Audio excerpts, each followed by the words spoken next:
My name's Logan Pike. I'm one of our government relations managers at Heartland. So this is our healthcare panel. I just want to kind of just briefly, since this is the first panel, just give you a rundown of what it's kind of going to look like. We kind of frame this as more of a morning talk show. It's kind of just casual, and we'll do some Q&A where I have some questions prepared for the panelists, and then this is for you guys, so we want to make sure that you all have plenty of time to ask any healthcare questions that you might have. Also, John didn't mention at the beginning, but we're trying to tweet more, trying to get in with all of that. So our hashtag is EIF 2015. So if you take pictures or you're tweeting, if you could just throw that in there for us, that would be great. That's how we found out that the speaker stepped down this morning. So if you didn't know that, John Boehner's stepping down. There's some news for you this morning. So I'll go ahead and introduce everyone. This is Representative Diane Franklin. She's from Missouri. I'm not going to read their bios because we don't have very long, but they're all in your program. Jonathan Ingram, Director of Research at the Foundation for Government Accountability. And then Dr. Loren Feldner. He is a dentist, and he's also with the American Dental Association. So I'm just going to jump right in with a bang and start out talking about the Affordable Care Act. Obviously, we're hoping that this gets repealed or rolled back, but with King versus Burwell, it seems like states really have even literal control over their healthcare system than they had before. So I just want to talk about how we're making healthcare more affordable and more accessible with this Supreme Court decision, maybe from a lawmaker, a policy person, and then a dentist association type person. Representative Franklin. Well, in Missouri, we have a couple of things that we've enacted lately. We enacted a program called ECHO, which is Extensions for Community Health Outcomes. And we put general revenue of $1.5 billion into the program, and our preliminary studies show that we got that money back out of it in savings. Plus, the most important thing, of course, is that the patient outcomes are better, if not significantly better. So ECHO is a program that began at the University of New Mexico, and you can look just that word up in University of New Mexico and find that program with Dr. Aurora. How it creates a better provider care, better patient outcome is that those patients that need to access specialty care in our rural areas generally have to travel, they have to take time off of work, or we have to pay Medicaid transportation to move them from where they are to a large center that would provide that specialty care. What happens in ECHO is that the specialists, much like a continuing education course, educate the primary care physician out in the rural areas to take care of things like autism, diabetes, chronic pain. I think we have asthma, childhood asthma. We have 6 of them going this year. Why it works more fully for the patient is because they already have a relationship in their community and with their primary care provider. So those controls are already in place. When they have to travel to a specialist, it's a new person, it's a new system, and they don't have those regional controls. And it is also economically beneficial for the rural or underserved areas because all the lab or x-ray or pharmacy impacts the local area for economics. So in Missouri, that is one of the huge steps that we've made, and we see that paying off. It's already paid for itself in the state when just in 2014. So we're really excited as we move forward in 2015 to get those results back and to see what a savings we've had and what better outcomes we have for our patients. Jonathan? Sure. So I think, it's an open question whether Obamacare will still be here, 2 or 3 years from now, and it certainly won't look like it does today. But regardless of sort of what happens in the Obamacare sphere, I think everyone can agree that something needs to be done to reduce the cost of healthcare in general. And so one of the most frustrating parts to most patients is that no one really knows the cost of what a medical procedure is going to cost them, both on the out-of-pocket side and on the just overall cost side. And so one of the things that we're seeing pop up, especially in the Northeast and now is starting to spread in other areas, is that states are starting to look to large employers to see what they do and see if they can replicate that on a statewide scale. And so one of the things that we're seeing is reforms that really have two major parts. One is real transparency of prices, and the other is real financial incentives. And so New Hampshire has done this with their state employees, and some other states, including Maine and Massachusetts, are now moving in that direction. And the way their reforms are working is that patients are giving price information up front.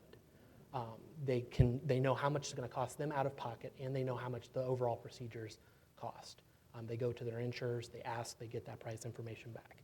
If they choose lower cost providers that are still high quality, they can then keep part of those savings. In New Hampshire, they keep about half of the savings. So that adds up to a rebate worth a couple $100s a year. They now have financial incentives to use lower cost providers. And what New Hampshire found was that about 60% of state employees, when they were given this tool, actually went out and voted with their feet, used a higher quality, higher value provider, and saved the state money. So we're seeing this pop up in several states. Unfortunately, a lot of the larger insurers don't really want to do this on their own, and it's mostly happening on the self-insured side. So we're seeing several states actually move towards giving patients the right to shop, giving them the right to own this transparency data, and then when you give them that financial incentive, they'll actually do it. Thank you. The dental world is a little more complicated in some respects because where Affordable Care Act has been very good is getting the pediatric, since it's the pediatric dental component is one of the 10 essential benefits. And in Illinois and in Missouri, a lot of the states, the usage has gone up, and the plans from 14 to 15 are actually more transparent, so you know what you're getting.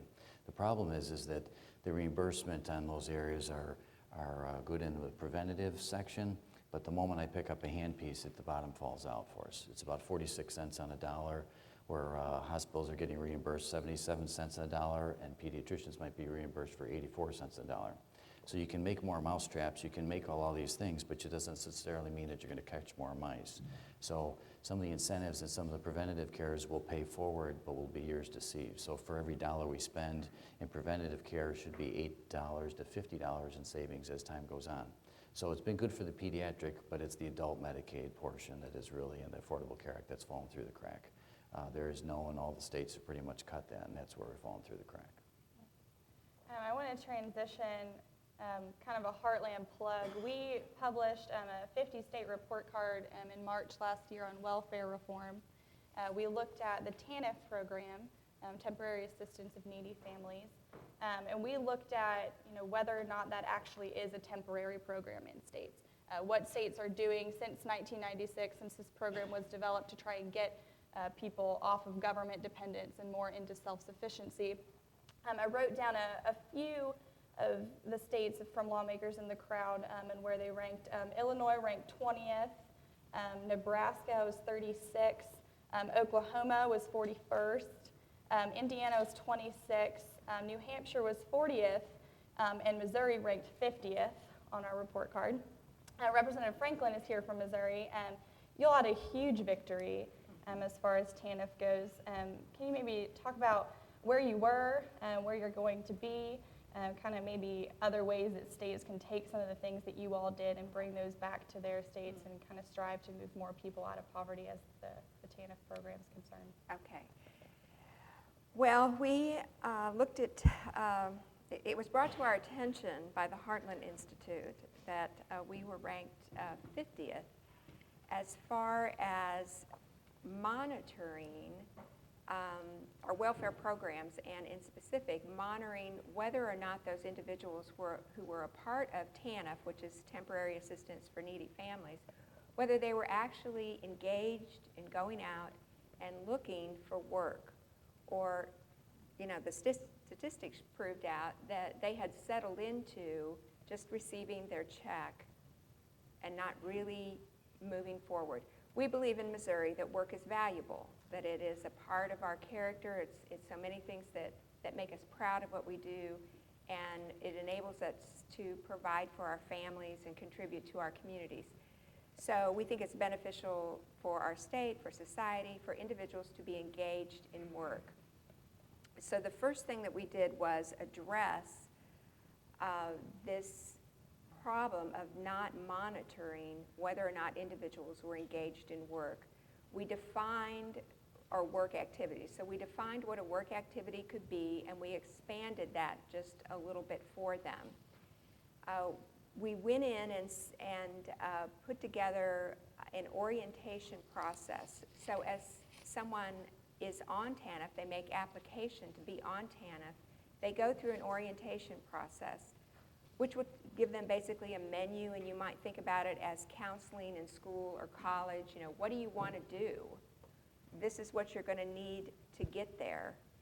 And in the meantime, these are some of the services that we can provide and help you with. They put together then they will put together a personal responsibility plan and sign that. Then it is the Department of Social Services' job to follow up. Are they meeting the work requirements, activities that are required for them? Hopefully most of them will. But if they don't, we created the ability then to sanction them. We wanted to have face-to-face meetings with them so that they understood they were being sanctioned. And we wanted them to know the impact that it would create. They would lose half of the benefit they're receiving in Missouri. It's about $212 a month that they receive. Just broadly in Missouri, with all the benefits that we were giving, that we were providing, someone could take home $26,000 a year. So that's almost certainly a part-time job, if not a full-time job. So we put together several things like that, and I think I want to particularly say that we then took the approach of allocating the savings from moving people to being on this program to going to work.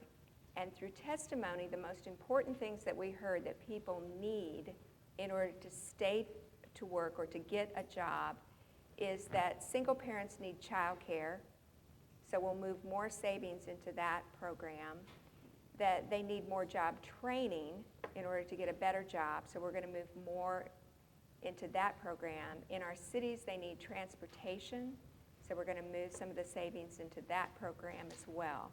So we want to give them a hand out to help them move from the welfare roll to a job and all the rewards that that brings to them. And we had a long, hard-fought battle with that. We passed that in the House and the Senate during session. The governor vetoed the bill. We were still in session, so we came back and overrode his veto. So Yeah, and so Missouri that was ranked 50th on our report card, we expect them to go up to 11th. So how about that? That's results. I think that's interesting because, you know, I've lost count as to how many actual means-tested welfare programs there are. There's, you know, everyone has a different number, but it's definitely, I think we're around 128. So it's not about are we doing enough for those in poverty. I mean, that's the question that we always get asked is, why aren't we doing enough? And I think what you all did and what I think other states need to do is take a step back and say, well, we're already doing all of this. Why isn't it working? What do we need to change?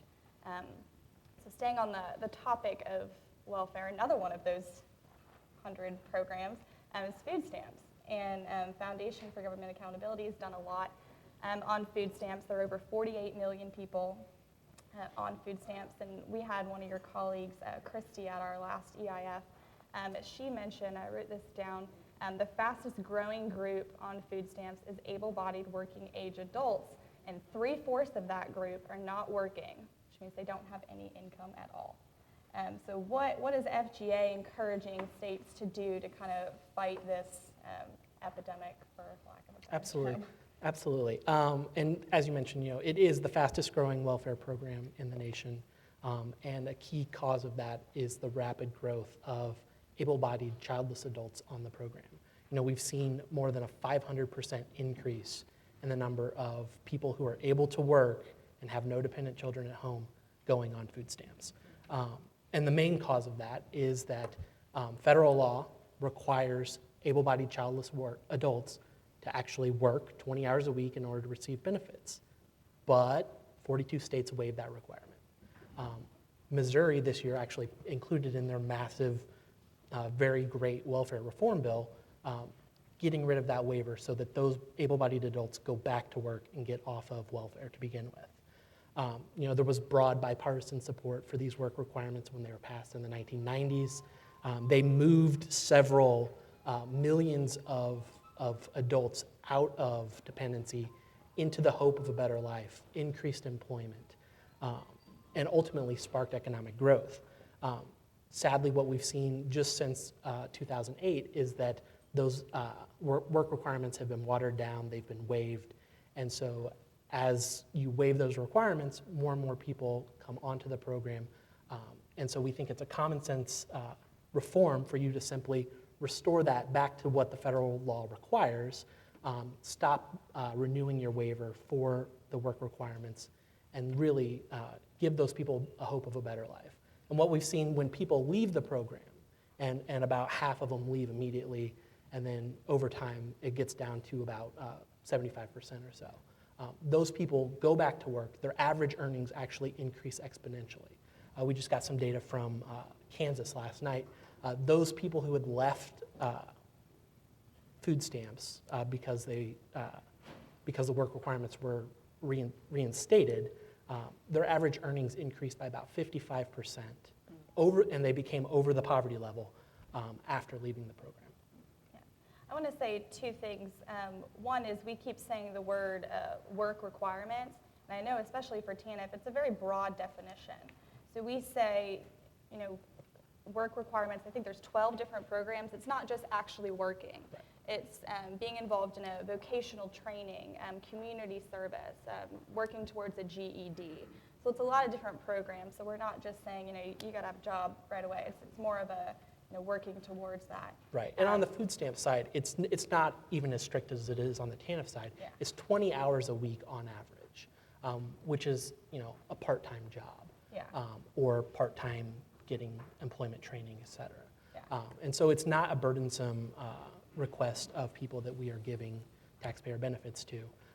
And as you mentioned, 75% of these people have zero earned income. And so really getting them back into the workforce is going to do more for them than the welfare benefits that they receive. Yeah.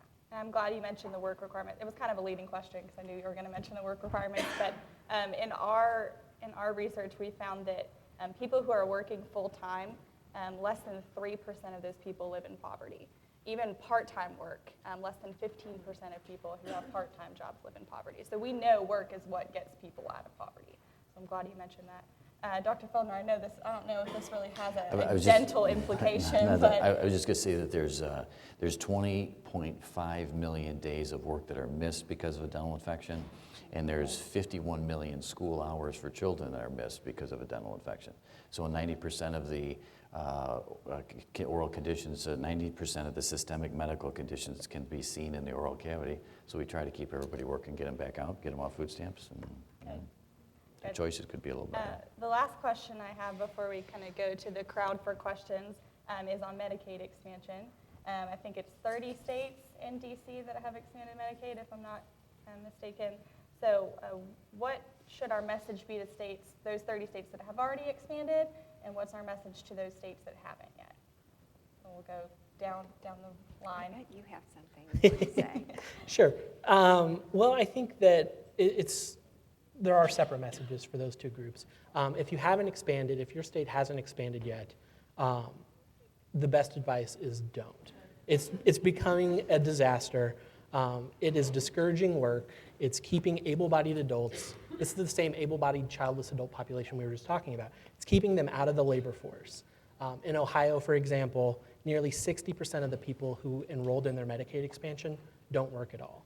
And these are people who are in their prime working years and have no disabilities and no children. And is crowding out private coverage. In some states, nearly 80% of the people who are eligible for Medicaid expansion are either previously insured by private insurance or they're eligible for the exchange subsidies. And so there's no reason for states to take on this responsibility to crowd out that private coverage. And lastly, it's busting budgets. Iowa, I know you're here. In fiscal year 2014, your Medicaid expansion was over twice what it was projected to cost. Right here in Illinois, it's $800 million over budget already. We've already signed up more people than the state thought would ever even be eligible, so that's exciting.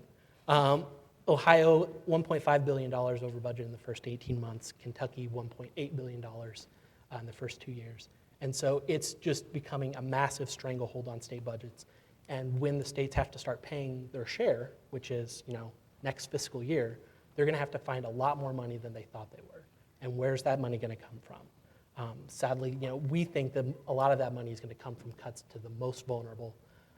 There's 500,000 people on waiting lists all across America for Medicaid services. These are people with developmental disabilities, HIV/AIDS, et cetera. And we think those are the people that are going to get targeted because the federal government is providing an incentive for states to cut back on them and keep the able-bodied adult population. Anything else? I was just going to say, from the dental aspect, is a couple things. Is one, keep the pediatric component, alive and well, and then you've got to cover some adults. In Illinois, we had $35 million that was appropriated. In Illinois, it's about 300. Medicaid budget is only about 3% of the whole budget, but of that $35 million that was spent, when that was taken back out, it cost the state over $100 million in ER visits.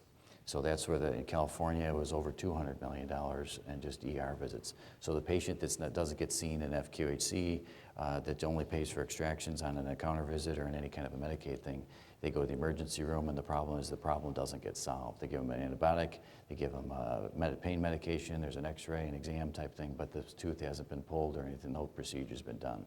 So we just got to keep them out of the emergency rooms to keep the Medicaid costs down, so you've got to have some kind of a coverage for adult Medicaid patients. Well, I guess hopefully this will run its course and fall off the edge of the earth somewhere at some point. And I say that from the perspective that my husband practiced primary care for 30 years in a small rural area. My son is a resident now in medical school. My other son is a surgical tech in a hospital. So we've seen this transition take place. And the people who are hurt by this are the patients who are really hurt by this. Folks that needed to be on, they needed some charity care. My husband was able to give that to them. When they called in and they said, I only have $10 today, or whatever it is, he worked with them. And what happened there is an accountable relationship developed where the patient would follow through on the care that on holding up their end of their health care because they were responsible for a portion of it. We saw this transition, and they moved me away from the front window pretty quick when Obama, because they were supposed to bring in, their copay of $1 or $2 or something, and they didn't have it. So their personal responsibility level, and it's true with any of us on anything. It's not just a mindset, but healthcare has become an entitlement as well. And just like in anything else, when it becomes an entitlement, the quality of that drops and more people want to be paid out of it. Now we're asking for those individuals like our dentist here who possess this intellectual knowledge, this training, and this skill. We want them to provide that for nothing. And we want to regulate it. You'll do this when. I'll tell you when to do that. And it's either mandated through the government or through an insurance agency. And neither one of those are interested in great patient health care outcomes or patient accountability. So, I've seen it happen. I hope it runs its course and we're done with that. And we can go back to people caring about people in their communities or in their practice. And I will say that in Missouri we did another great bill, which was the direct primary care bill. And the difference between having health insurance and this model is, and we have in Missouri, we have a lot of patients who are on Medicare, which is not Medicaid, but Medicare, and they have insurance or they're on the VA. But what they do for a monthly fee, they retain the services of a primary care provider 24 hours a day. So it is a contract between the patient and the provider. There's no middleman in between it. That's the difference between it and insurance.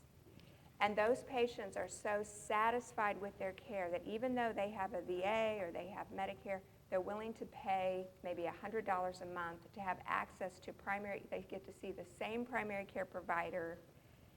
They have a continuum of care. They trust them. They believe that the decisions that provider is giving them are ones that are truly made for their interest, that there is not someone else that is managing the budget or the figures that are driving the healthcare decisions that are being made. So direct primary care, I think, is going to sweep the country as well.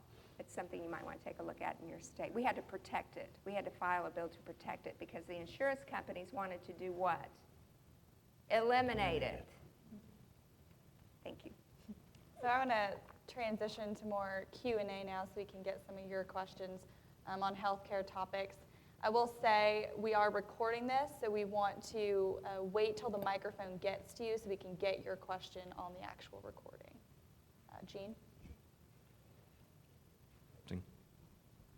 Good morning. I'm Gene Kaprowski. I'm the Director of Marketing here at Heartland. I had a question about physician participation rates in your respective states, sort of ballpark, what is the rate for participation in the mandated health insurance programs, and what do you think about that? I don't know that I know the answer to that. Do you? Well, here in Illinois, about a third of doctors don't participate in Medicaid whatsoever.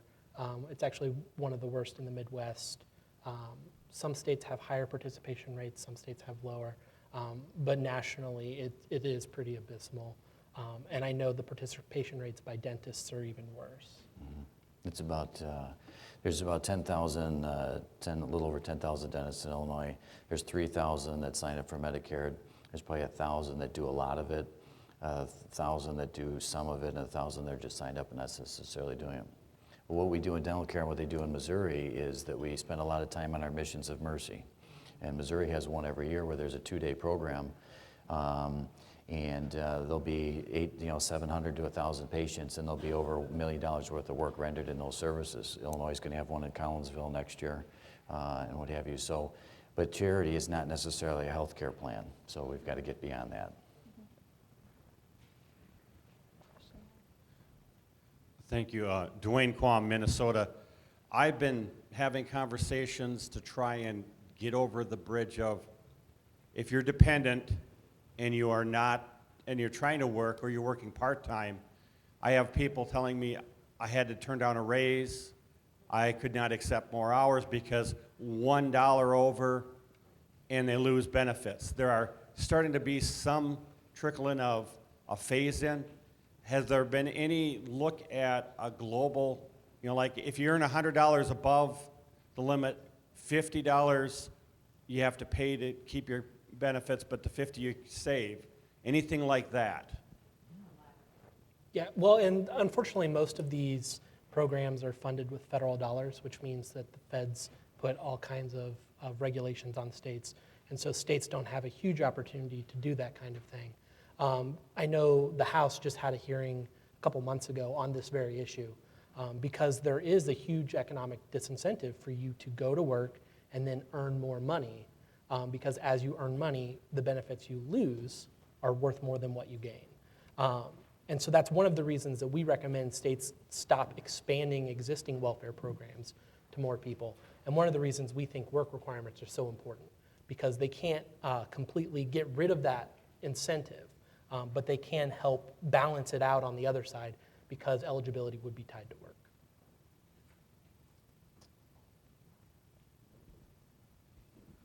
Bob Gannon, Wisconsin. You're talking about the term I use is consumer-driven healthcare. With the state plan, have you done anything with the private sector allowing or mandating consumer-driven type of things? And is the ACA getting in the way of something of that nature? Yeah, absolutely. So what we've seen mostly has been on the large employer side so far, but we're actually seeing a handful of states in the Northeast, as well as Florida and a couple other states, looking to expand that to the entire private sector marketplace. The ACA is getting in the way a little bit just because of the regulations on actuarial value and how you count things like rebates. But by and large, states have this opportunity to do it and still comply with the ACA, which is what we're finding exciting. And so states can have these, can make it more consumer friendly by creating this area of price transparency so that the patients have that price. They know the insurance company has to tell them, here's what we actually pay to the hospital when you go in for an MRI. Here's what we would pay to the other hospital in town or some other imaging station. This is what we would pay. If you choose the higher quality, lower cost option, you get to save half that money. And so we are seeing, Maine's actually debating it right now. We're seeing a really weird bipartisan coalition sort of forming there where they're going to apply that to all private plans in the state. I was just going to say that we were looking forward to having more variety of the insurance companies getting into business because it's with the antitrust laws, it's only baseball insurance companies don't have to comply with the antitrust laws, McCarran-Ferguson Act. And so you couldn't call up an insurance company and find out what your premium was. They needed to know what you were paying before and all these actuarial numbers. And so we were looking forward to more variety of plans for the consumer side. Now what's happening is we got all those plans, and now when you've got UnitedHealthcare number one, Aetna just bought Humana, Anthem just bought Cigna, Blue Cross has its own special entities. Now what went big is now starting to get smaller again. So now you're creating this oligarchy of these things, and all the plans are changing. So as a provider, now I have to get re-credentialed with the new provider. And that can take up to 18 months before all that paperwork's done. Now that patient's gone, they thought they had coverage, they don't have coverage, they think they've got coverage with the new plan, but we don't even know what they have because they haven't even dictated what the parameters are, what kind of treatment they can. Certainly for ortho and necessary needs for ortho, the child's already out of ortho by that time, they already need to be done. So now all the insurance companies and numbers of providers is shrinking, and it's going to make the variety of plans less favorable for the consumer. Thank you. Gene Solotrop. Thank you. Gene Solotrop, Kansas House. We've been criticized recently. We had a hospital close in southeast Kansas. We have not expanded Medicaid. But I guess my question is, do we have any statistics or analysis on either private party insurance coverages and or Medicare reimbursement rates for hospitals that are really driving their fiscal problems as opposed to not allowing Medicaid to be expanded? We have this hospital lacked maybe $1.6 billion in cash flow, and they said, well, if we would have had Medicaid, we could have stayed in business. I don't buy that. How much of the reimbursement rate from either private insurance carriers and or Medicare is really the true cash flow problem for the hospitals? Sure, and when you actually talk to those hospitals and make them sort of explain themselves, what they'll often say is, well, the bigger problem is actually that Obamacare cut Medicare reimbursement rates. And so we think that you should expand Medicaid to able-bodied childless adults to make up for the fact that we made this deal with the president and with Congress to take that cut on Medicare. But if you look at the analysis of what the hospitals are actually doing financially, how they're doing financially, and Moody's actually put out a report on this a few months ago. The hospitals in expansion states and non-expansion states financially, there's no difference. Their overall bottom lines are no different. And the reason to think about this is that when you expand Medicaid, you're not just taking people who are uninsured, you're not just taking people who are already going to the hospitals and putting them on a program. You're also taking people out of higher paying private coverage and putting them on lower paying Medicaid. And you're also drawing people in to the hospitals that wouldn't otherwise be there. And so there was a good study out of Oregon a few years ago where they looked at people who are on Medicaid versus people who are uninsured. Not surprisingly, once the uninsured got on Medicaid, their ER use shot up by about 40%. And so if you're losing money on every Medicaid patient you take, and suddenly you start taking more patients, you're not going to do well financially. I was just going to say that, I don't know if people realize it, but according to Senator Barrasso, there were over 1,600 places in the Affordable Care Act where the rules and regulations hadn't even been written when it was signed in. And it's been the EPA and the FTC and the IRS have been writing these rules. So it's no longer the conversation that we're having with our legislators. It's the conversation that we're trying to get our legislators to have with the regulatory agencies to write the language. So, you know, they're going to the trusts finding who can to solve the problem. So and they're still not done with still writing some of the regs yet. I'm Mary Franson from Minnesota. My interest is in naturopathic care, and I personally have an experience where for example, let's say depression, finding that root cause of depression instead of going to the pharmacist or the clinic and here's a prescription for your depression, where I'm finding a lot of individuals with depression actually have a root cause of a thyroid issue. But the traditional medicines don't exactly get to that root cause. They're too busy getting their people in and out the door instead of just really sitting with them. Where as the naturopaths, they're not underneath the jurisdiction of insurance. So they're able to spend that time and figure out what exactly is causing the health ailments and being able to even for some, like if they are diagnosed with a thyroid problem in the clinic, here's Synthroid, and you'll take this for the rest of your life. And for example, I was on Synthroid and was able to get off of it by seeing a naturopath. I see Oregon has a plan for their managed care for naturopaths. Now,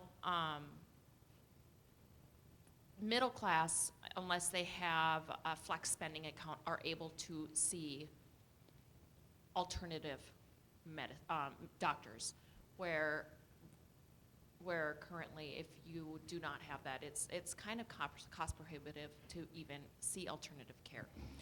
So I've got some constituents that are interested in moving toward some sort of a coverage plan so that more people can access traditional medicines.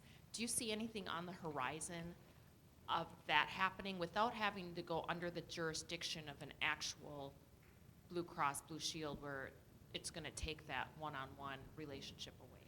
Does that make sense? Well, I'm not seeing it. However, what happens is when the employer in a private, not necessarily Medicaid, in the dental world, there's usually maximum amounts to coverage. And so the employer would be paying more premiums to access that area. So for that individual, that's where we've been lobbying to raise the cap on the HSAs, and that there's a carryover is the only answer that I have for that, to have carryover for the HSA, the medical savings accounts. Because right now, if you don't use it, you lose it.